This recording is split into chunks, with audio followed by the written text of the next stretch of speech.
Going on, guys? Welcome back to another episode of Hustle with JesseW. And today we nailed ANVS. Check it out.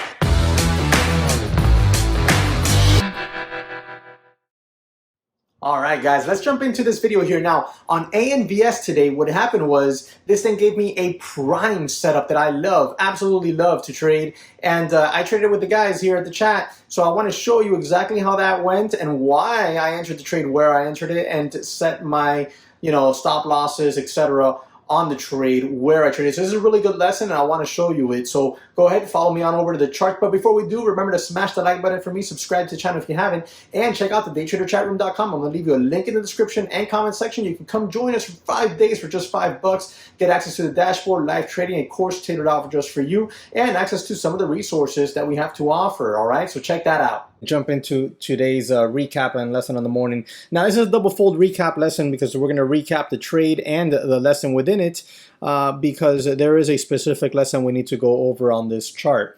ANVS, we know today had a huge move. It had good news, announced results from double-blinded placebo-controlled study on their drug. So it had its news and it had a huge move. And if you guys remember correctly, it was making this entire move. I was over there focused on Tesla, trying to catch a trade there. And I was like, guys, I'm not going to chase this thing higher. I'm going to wait for a pullback. I said, I'm going to wait for a pullback. And then we finally started to get a pullback in here. And what I tell you guys, I'm going to wait for a pullback into this area here. And if we bounce off of that area, I'll look to get long with my stop under $50. That's what I said. And where did I get that $50 from? Well, simply on the daily chart right here, you can see past resistance that we've broken above today. So that's the level I was looking at because it coincided with VWAP, the 38.2 Fibonacci level, and that daily level. You got 3 support levels lining up there. I was like, bet, that's my spot. I want to see it get down there. But I wanted to see it.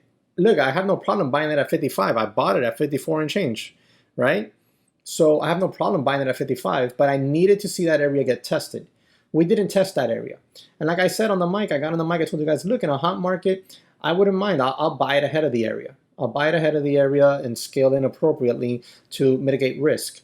But in this market, I'm not going to do that. I want to wait for that support zone to get tested thoroughly. It doesn't get tested. I don't buy. We get up there, and I tell you guys, remember, up in front of the high day, if you're long from in here, make sure you take a little piece of profit off, in my opinion, because you never know when you double top. What happens? We end up starting to form a double top, and I tell you guys, hey, look, man, a little bit of a cup and handle there, but I'm not going to touch it. I don't trust it. We're not in the best conditions generally for extensions on just about any play lately, other than the SPY and some larger caps, and even some of those haven't been giving us major extensions. Been a very choppy week, okay? So then we get halted to the downside. What did I tell you guys then and there? I came on the mic again. I told you guys, look, guys, we're halted to the downside. What I want to see coming out of this halt is I want to see if we're going to stay above 50. If we stay above 50, I'm going to look to get long with my stop just underneath that level, okay? So what happens? Scroll a little bit here. Whoops. Well, now we know what happened. Let the cat out of the bag. We get down here towards 53 and change, right? We get 53 and change. Then we get down here 52 and change. And take a quick look here.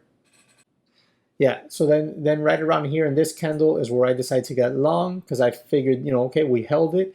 So I give myself about a 4.5 point stop, give or take, right? I get on here, I put on an alert. Along ANVS 54.20, stop $50 area. So obviously it's going to be just underneath that.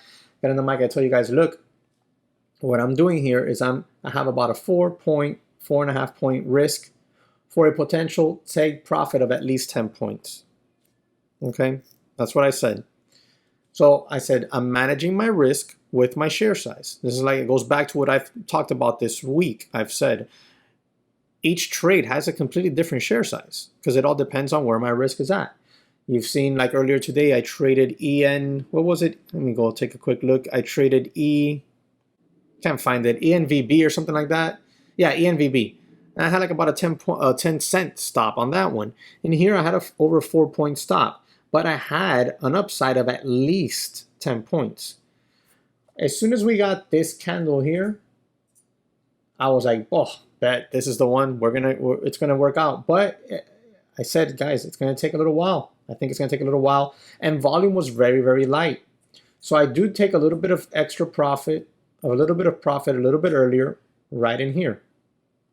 Right in this range here, I take a little bit of profits off here and there. And then I take profits as we start to finally extend. So my profits come in here and I'm long from 54.20. First take profit 57.14. Next take profit 60.89. More profit off when we make new highs on this candle. Right here we start to push and make new highs. More take profit comes 65.12. Right, we get halted.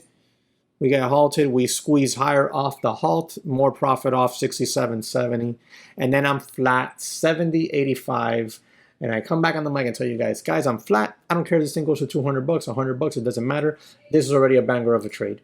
And if you come here, you look and you're like, oh my God, you left so much money on the table. Did I really? I pulled out a bunch of profit on this trade, right? Our job is not to have bought this stock down here and sold up here. It's not our job any more than my job was to have bought this stock in here and sold it up here. That's not my job.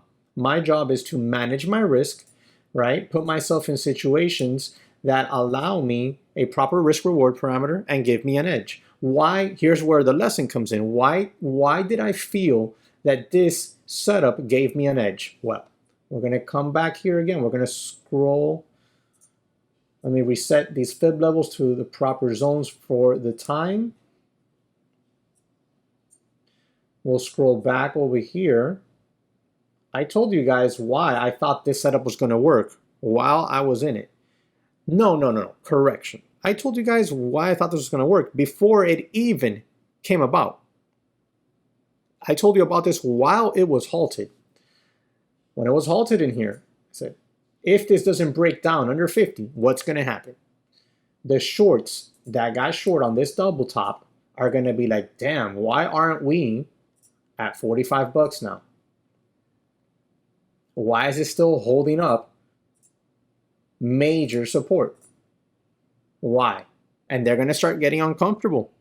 And when shorts get uncomfortable, they cover. When covers come up, longs start to get interested again, and chasers chase it higher, and breakout traders buy high day breakouts. And that's how you end up getting a short squeeze.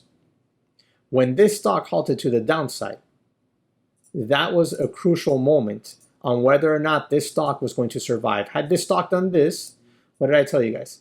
If the stock does that and doesn't close back up over VWAP, it's done. We're probably going to see it fade and come back down here, at least down there to this prior halt level. Okay, that's what we said. But it held, and when it held, it caused shorts to get uncomfortable, shorts to start to cover, and right here was your first sign of potential strength to come into this thing. And there you go, boom, right? You get a beastly move. And these are the conditions that I like to trade. The ones that are a little bit scary. The ones that are a little bit scary, you know, because people are like, oh my God, it got halted to the downside. I come up over here and I tell you guys, oh, this thing got halted to the downside. This is good. Let's see how it reacts out of the halt. If it reacts in a bullish fashion, I'm going to get long. If it reacts in a bearish fashion, that's it. Goodbye. I'm not going to short it. I'm not going to touch it. I'm not going to do anything with it. I'm just going to watch. And the lesson is there, guys. Don't get spooked. Look for opportunity. All right, that was the opportunity on this one. And this is a trade that I've taken multiple times here. You guys have seen me take it, man, in a bunch of stocks, all sorts of price points, because we've taken this trade before. And it's a great setup that I really, really enjoy a lot. And hopefully this is a sign of things to come next week. Market starts to pick back up and we start to get some nice movers like this. At the same time, remember, I was watching it here on the 15-minute chart. And we had a nice setup as well. We had a nice little setup going on here at the time when we got the move.